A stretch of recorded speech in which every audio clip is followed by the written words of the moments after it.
et avec notamment des interventions d'ONG, un rassemblement qui a vocation à se reproduire tous les ans, selon le président français. Un peu plus tôt dans la journée, ces mêmes dirigeants du monde entier étaient rassemblés sur les Champs-Élysées pour les commémorations du 11 novembre. Il y a exactement 100 ans, la signature de l'armistice mettait fin à la Première Guerre mondiale. Natacha Médrail.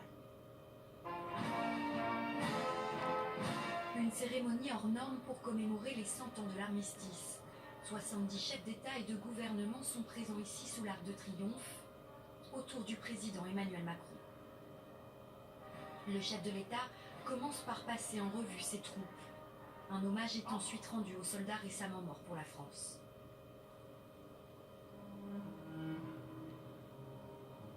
Jean-Sébastien Bach résonne sous l'Arc de Triomphe devant la tombe du soldat inconnu. Viennent ensuite les témoignages, les mots de soldats du monde entier, de leurs proches aussi, repris par des lycéens. Est-ce que je rêve? Le bruit court avec persistance. Est-il vrai qu'à l'heure qu'il est, l'armistice avec l'Allemagne a été conclu? Jamais je ne pourrais vous dire l'émotion et le délirant enthousiasme de cette première journée d'armistice. Tout est terminé.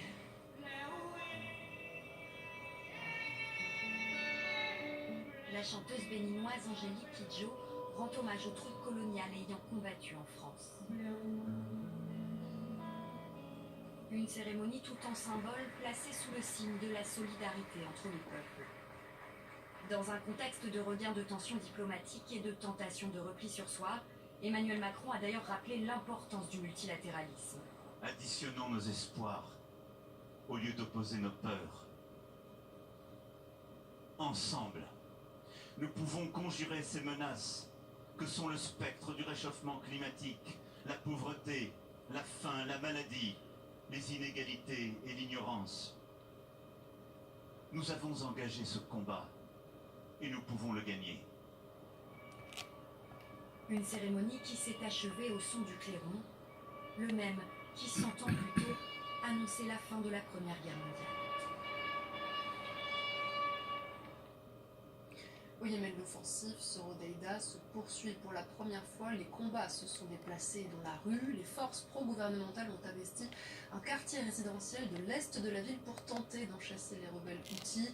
Ces dernières 24 heures, les affrontements ont fait au moins 60 morts parmi les combattants. Et depuis l'affaire Khashoggi, les États-Unis changent de ton vis-à-vis de Riyad. Ce dimanche, dans un entretien téléphonique avec le prince héritier saoudien, le secrétaire d'État américain Mike Pompeo a appelé à la fin des hostilités au Yémen et à l'ouverture de négociations. Au moins 6 Palestiniens et un soldat israélien ont été tués ce dimanche lors d'une opération de l'armée israélienne dans la bande de Gaza. Des échanges de tirs auraient eu lieu entre des soldats israéliens et des combattants du Hamas. Le Premier ministre israélien, qui se trouvait à Paris pour assister au